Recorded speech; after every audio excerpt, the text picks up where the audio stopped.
sur cette toute nouvelle vidéo de l'année 2022 portant sur la formation en Excel. C'est toujours un immense plaisir de vous savoir nombreux dans ce groupe dont le seul ou le principal but est le partage de la connaissance, car comme l'aime le marteler quelqu'un, le partage de la connaissance est le début du développement. Alors, sans plus tarder, nous allons rentrer dans le vif du sujet. L'enseignement étant un domaine qui demande de la pédagogie, nous allons harmoniser les connaissances, inculquer les bases afin que la suite soit relativement facile à comprendre. Si vous ouvrez Excel, vous faites face à une interface qui est agréable à regarder. Et encore heureux, car c'est là-dessus que nous allons travailler jusqu'à la fin ou presque de ce cours. Cette interface nous présente la barre d'outils assez rapide, le ruban, la zone de nom, la barre de formule, les colonnes, les lignes, la barre d'état, les cellules et la zone de travail. Les rectangles sur le classeur sont appelés cellules et une cellule est référencée par la lettre de sa colonne et le numéro de sa ligne. Et lorsque vous cliquez sur une cellule, les références de celle-ci apparaissent immédiatement au niveau de la zone de nom. Il était donc nécessaire de s'attarder sur ces quelques détails de cette interface afin que la suite soit beaucoup digeste. Une cellule, comme nous l'avons vu plus tôt, est un petit rectangle repéré grâce à ses coordonnées. Nous allons voir ici comment sélectionner ces bestioles. Pour sélectionner une cellule, et attention, je dis bien une seule, il faut cliquer sur celle-ci. Un cadre vert apparaîtra alors autour de la cellule sélectionnée.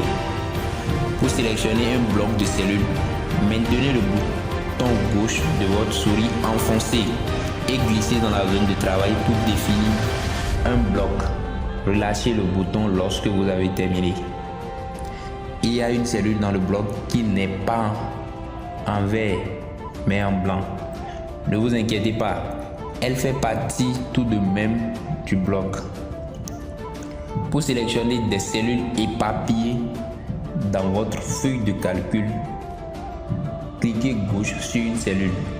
Maintenez la touche CTRL enfoncée, puis cliquez sur les cellules que vous voulez ajouter à votre sélection.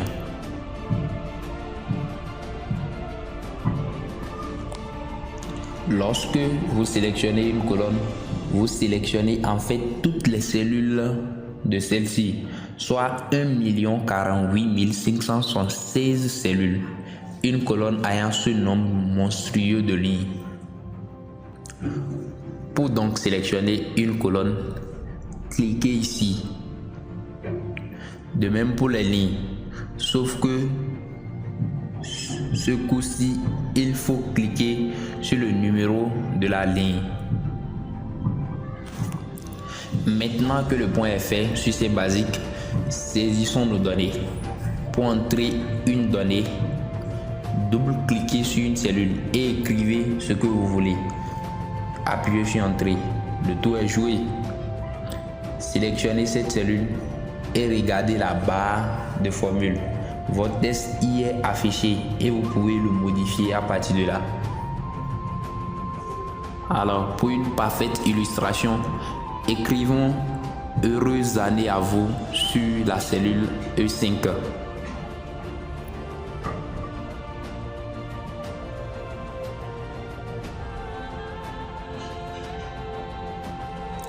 Vous voyez donc avec moi que ce qu'on a inséré sur la cellule se répercute immédiatement sur la barre de formule. À partir de là, nous avons la possibilité de modifier notre test. Parfois, il peut être bénéfique d'allonger nos cellules. En effet, il peut arriver que du test soit inséré dans une cellule.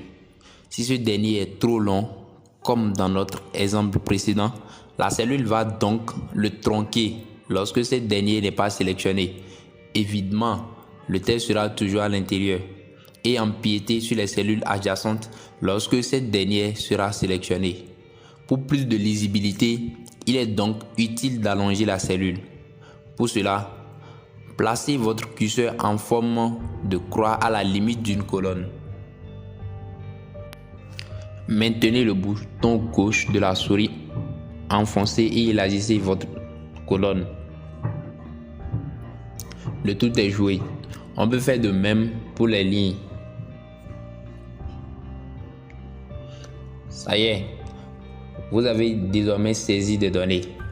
Vous avez la possibilité maintenant de mettre de la couleur dans vos cellules, de changer la police du texte qui s'y trouve. Mais vous pouvez aussi changer le format de vos données.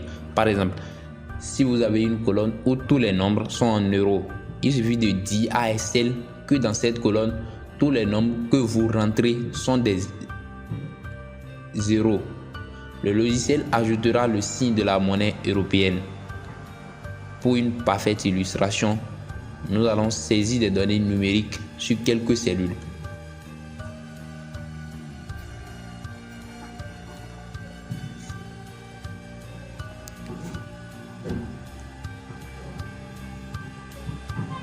Sélectionnez la plage qui contient ces données, puis faites un clic droit dessus, puis cliquez sur format de cellule dans le menu déroulant.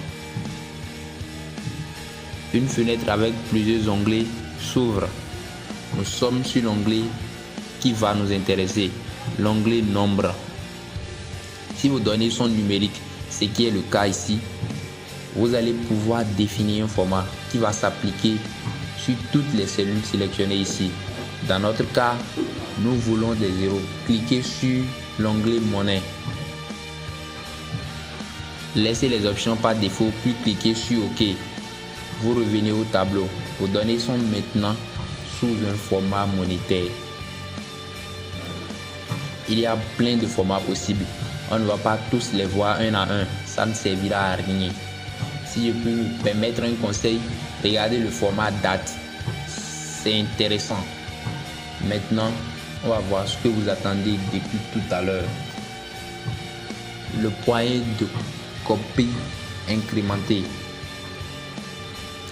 On ne le dira jamais assez. Excel est un logiciel complet et puissant. Ce que je vais vous enseigner maintenant est l'une des premières fonctionnalités inutilisées par le grand public. Nous allons utiliser un outil qui se trouve sur toutes les cellules d'une feuille. Je nomme la poignée de copie incrémentée.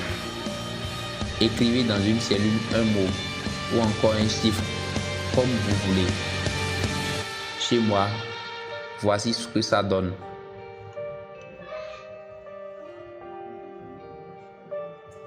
Vous voyez le petit carré vert en bas à droite de ce cadre qui montre que la cellule est sélectionnée.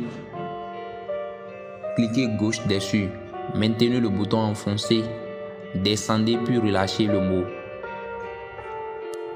Le mot salut a été recopié facilement. Le cas particulier d'une liste. Excel connaît déjà des listes comme la liste des mois, des jours de la semaine. Vous voulez voir la preuve?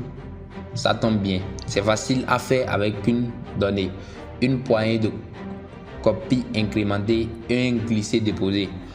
Choisissez au pifomètre une cellule et écrivez ici lundi. Utilisez la poignée de copie incrémentée comme ci-dessous, puis relâchez le bouton. Que voyez-vous?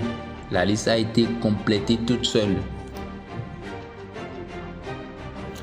Ça marche aussi pour les mois.